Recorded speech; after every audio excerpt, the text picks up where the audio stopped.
What if Sani Abacha never died?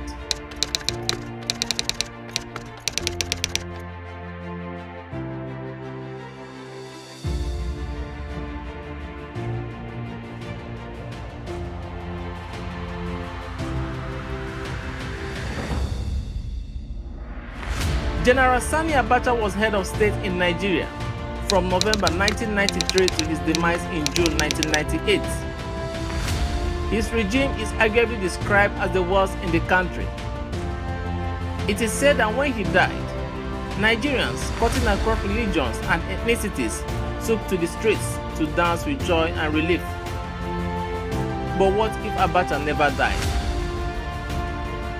Well, since no one lives forever, we can say, what if Abacha didn't die in 1998?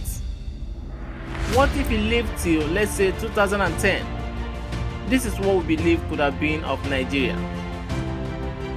First, high-profile prisoners would have died in detention. During his regime, Abacha imprisoned quite a number of people and executed a couple. A few died in detention, including Shehu Yaradua, elder brother of future Nigerian President Omar Musa Yaradua, and Moshood Abiola, winner of June 12, 1993 presidential election.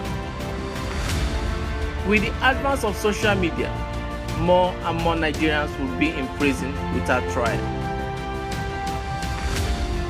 If Abacha remained in power, someone like Olusegun Obasanjo, who was imprisoned by Abacha in 1996, would never have made it out alive. He would have to leave Abacha to live, but could he have lived so long into the new century in the squalid prison condition? We don't believe so. Second, there will be more than 36 states in Nigeria. Nigeria will have at least 40 states, as Abacha would have created more states. 2 in the south and 2 in the north.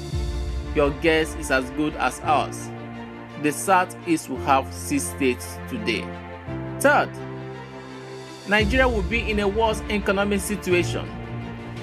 While Abacha was president, Nigeria was neck deep in debt and was a subject of sanctions from the West. With Abacha still in power, these debts would never have been forgiven under the Paris Club, and Nigerian oil will find fewer buyers. With less access to foreign exchange, we believe $1 will hit 300 naira in 2010, which means whatever happens after 2010, you should be well past the 1,000 naira per dollar mark. In the same way, the cost of living will be over the roof.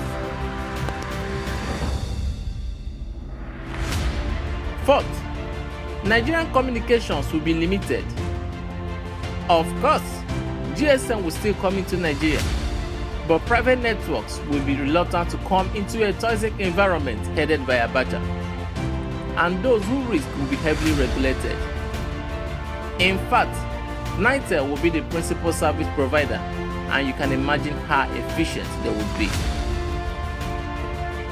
On the aspect of cable TV, the government will fight to give NTA the lead, and private networks such as DSTV and StarTimes would face stiff government opposition in the form of overregulations and heavy taxation.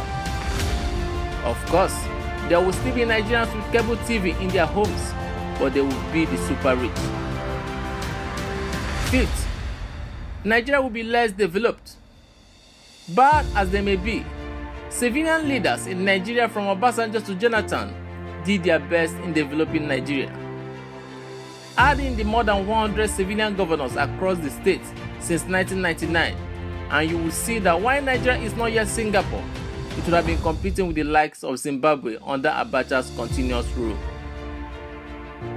Governors under Abacha were sole administrators who were not from the state they rule and who had little incentive to work. Sixth, unemployment and poverty will be very high.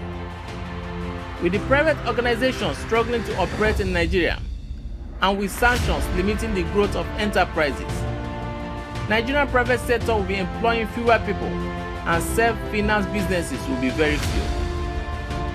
This will make government by far the highest employer of labor. And since there is less bureaucracy under military government, far fewer Nigerians will be working for the government. Most adults will be unemployed and underemployed, and crime will be a national anthem. Lastly, there won't be anything like Boko Haram and bandits organizing on such a high scale. For one, the military will be more efficient in crushing them, and there just will be enough money to maintain Boko Haram by their sponsors. You could be thinking, there will be no one left in Nigeria. Everyone will just run away. Well, it won't be that easy. Again, while Nigerians will be poorer and less happy, their appetite for procreation will be high, meaning the population of Nigeria will still be as high. There is no way 200 million people will just get up and stroll out of the country. For another, Nigerian land borders will be tighter under Abacha, and even rabbits will find it near impossible to leave the country. For another, due to the poverty in the land, very few Nigerians would afford plane tickets. You will have to have military connection to be able to leave Nigeria.